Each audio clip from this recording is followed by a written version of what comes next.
Bash to Treasure Tuesday. I hope that you're joining us as part of the Kingsville Public Library's summer reading program. If you haven't signed up for the summer reading program yet, what are you waiting for? We'll do this every Tuesday, and if you're part of the summer reading program, a lot of times there'll even be some supplies that we'll provide for you for this fun project. Today, like every Tuesday, we're going to be doing an upcycling or repurposing project. And today we're going to be working with freezer paper, and I'm going to show you how to specifically to upcycle an old t-shirt, but you can do this with any kind of fabric you have at home. You have a t-shirt that maybe has suffered a chocolate stain, as often happens in my house, or something else. I'm going to show you how I can use freezer paper to kind of hide that imperfection and salvage that t-shirt a little longer. I actually had a bleach stain on this t-shirt, and with a little bit of freezer paper and a little bit of cheap paint, I was able to get a little more life out of it and make it a Disney shirt. So I'm going to show you how to do that today. As always, the supply list will be in the comments in the section below. And again, make sure that you join us every Monday morning for the reading of the Monday menu for summer reading, so that you know what project is happening on Tuesday and if there's supplies that you can come and get at the library. So let's get started. As I mentioned, the supply list will be in the comment section underneath this video. You will need some freezer paper. You can find this at Walmart, oftentimes at the grocery store. It's relatively cheap. It's under $10. You get 150 feet, and you can do a lot of stenciling with 150 feet. So this is a good deal. You'll need something to paint with, either some sponge brushes, which the dollar store now carries these, yay, or you can just take a regular old sponge and just cut it up and use that. You'll need some paint. You won't need any special paint for your t-shirt. The t-shirt that I showed you was used just with these little cheap acrylic paints that you can pick up for around 50 cents at Walmart, or a little bigger bottle for a little more at the dollar store. And it does wash up very nicely. You can wash it lots and lots of times. I washed my shirt a bunch of times and it'll hold up. You'll need some scissors, something to put your paint in. Of course, you'll need whatever fabric you're going to use. In our case, we're going to use a t-shirt today. And you're going to want to have some sort of cardboard or something to put on the inside of your shirt so that the paint doesn't run through as you're painting. I personally like to use a pizza box. One, because the cardboard works very well, and two, you have this little fabulous pizza box. It's angled very nicely. Your shirt fits right over top of it and helps you to center the design without a whole lot of work. So I like to use a pizza box. So the first thing you're going to want to do is decide what kind of design you're going to put on your t-shirt. And you can do that in a variety of different ways. You can simply draw on your freezer paper. You can freehand cut some things out if you're talented like that, which I'm not. I cheated. I used my Cricut. You can use cookie cutters and trace them on there, or you can actually, if you can be very precise about cutting the size of your freezer paper, you can actually print it on your computer through your printer. I do caution you to be very careful about that. It's pretty easy for the paper to get jammed in there, but that is one way to do it. When you put your design onto the freezer paper, there are two sides to the freezer paper. There is like a paper side, and then there's a shiny side, a waxy side. So when you draw or when you trace your design, you're going to want to put it on the paper side, because the waxy side is the stuff that we're going to iron on. And did I say we need an iron? Good thing there's a comment section, right? You'll need an iron. That's how we get the freezer paper on. So the waxy part irons onto your fabric. It just sort of magically disappears when you are done and peel it off. So we will put our design on the papery side of our freezer paper. You draw it on there, and then either using scissors, or depending on how intricate your design is, and you can get as fancy as you want to. You can use scissors or an X-Acto knife to just cut your design out. And I'm just going to show you a very simple little thing to do here. And so this part, you really don't need that. This is what you'll need, because this is going to be your stencil, like this. See? So once you get your design drawn onto your paper and you've cut it out with either scissors or an X-Acto knife, we are now ready to put the stencil onto the t-shirt. So I'll show you how to do that. So I have put my t-shirt onto my t-shirt board, aka my pizza box, and you can see why I like it, because it comes up, it hangs nicely, and when you lay it down and smooth it out, you'll already kind of have the center of your work area. You won't have to fuss as much about getting that exactly right. So we're just going to lay our t-shirt down, kind of get it all nice, and I probably should have ironed this a little bit beforehand. And of course, it's always a good idea, you know, to make sure that your shirt is clean before you do this. And again, if you're upcycling for the stain, yeah, you know, but other than that, it should be clean. So we're just going to take our stencil, we're going to lay it wherever we want on the shirt.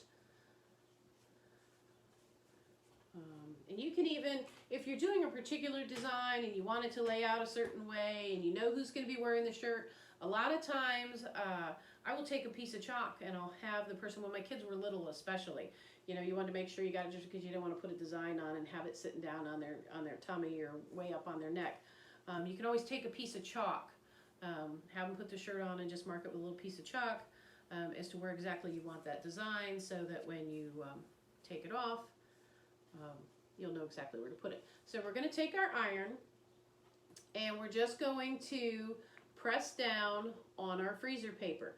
We don't want to actually slide the iron around because then there's a chance that the edges of the opening will get pushed up, and that'll cause problems. You'll have to go back and try and lay it really flat, and it's just easier to just kind of take that and just very gently just kind of push down so that you get a good, let me see that I don't have quite a nice clean corner here, so I'm going to be a little bit frustrated with my stencil because I want nice clean corners. And so once you get this all pressed down, you'll go around with your finger and check the edges just to make sure that the edges of your outlying stencil did get pressed down, because that's what's going to keep, the freezer paper is going to keep the paint from being absorbed into the fabric wherever it lays. So if your edges aren't sealed nice and tight, then as you paint, the paint will run underneath and your design won't look good. It'll look like I colored it when I was in the 3rd grade, because I don't stay in the lines. So now we have our stencil is ironed on, and I'm not sure if you can see that because it's white on white. But our stencil is ironed on. We are now ready to paint it. And again, we don't have to have any fancy fabric paints or anything crazy like that. We're just going to use some cheap acrylic paints and our little sponge brushes. So I have my paint and I have my sponge brush. And what I'm going to do is just start dabbing my brush along my stencil. Only we're going to just dab along and not worry about staying in the lines. You can go over on the freezer paper. I mean, you don't want to work really hard to stay in the lines because we're just dabbing. And if you try and push and actually paint, you have a good chance of pushing that freezer paper up. And again, that paint will get under the stencil and it'll blob up your whole design. So we're just going to take it and we're going to almost like stamp it. And you're just going to move around there and put that paint on. And you want to make sure that you don't get it too wet. It won't be a big deal if you do. It'll just take longer to dry. So we're just going to start here and we're going to just dab, dab, dab. Then we're going to go all around that stencil, making sure that we get the fabric covered, and unless you're not worried about it. You know, kind of having that look where there's a little white coming through, like a, what did they call that back in the 80s? Stonewashed. If you want that kind of look, that's absolutely fine, because this is your project. You need to be happy with it. It doesn't matter what anybody else thinks, of course, unless they're wearing the shirt. Then it might matter a little bit. So we're just going to go around here and put our paint on our shirt.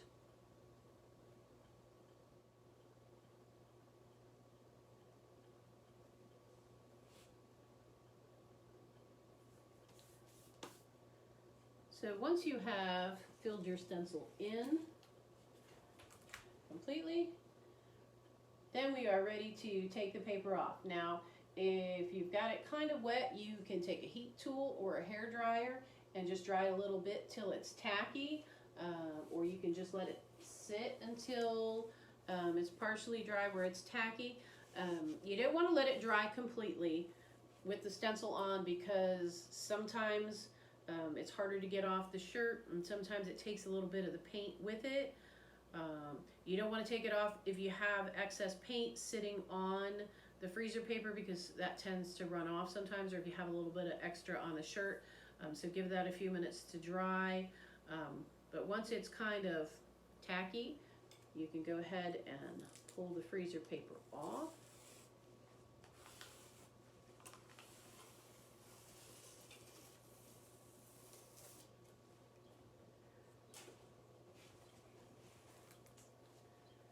And then you're able to just leave it lay flat to dry completely, and you have this fun little design.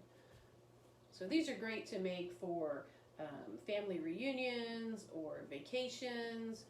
My kids always enjoyed going on vacation when they were young, and all wearing matching shirts. But if they got lost and anybody asked, well, how are they dressed? Even in a panic, I would know how they were dressed, because they were dressed just like the rest of us.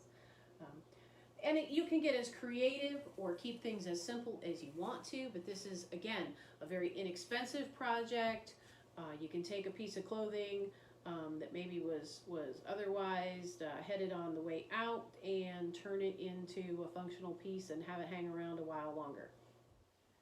Thanks for welcoming the Kingsville Public Library into your home today, and for joining me on Trash to Treasure Tuesday. I'll be back again next week with another project. You want to know what the project is? Tune into the Monday morning menu. Every Monday morning at 8 a.m. on Facebook, I'll tell you all the fun things we've got planned for the week. If you're not part of the summer reading program, what are you waiting for? Sign up. You can sign up by calling the library or emailing us, reference@kingsvillelibrary.org. If you enjoyed this video, please make sure that you like, comment, and share so that your friends can become our friends. Until next time, stay safe, stay well, practice that good social distancing, and I'll see you real soon.